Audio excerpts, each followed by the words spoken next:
मेहरबानी जज़ाकल्लाह, अल्लाह ताला खुश रखे।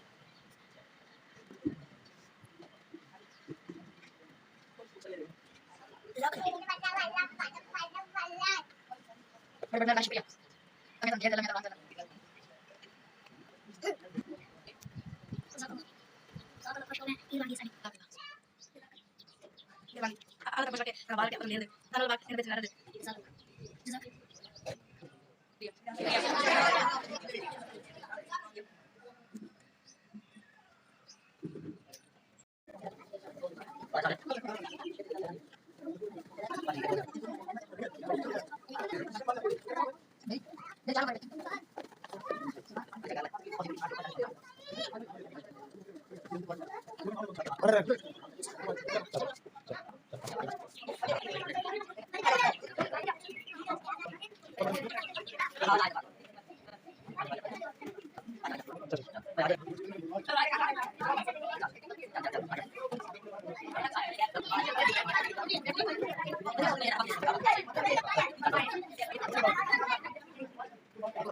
ये SBS के साथ जो लोग मिलकर जो इसको चला रहे हैं, जो लोग मिलकर काम कर रहे हैं, सबको इसका सवाब पहुंचा।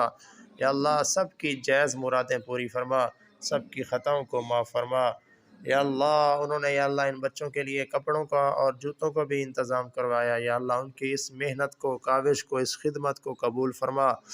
या अल्लाह सबको सबकी कामिल मग़फ़िरत फरमा, सबकी जायज़ मुरादें पूरी फरमा।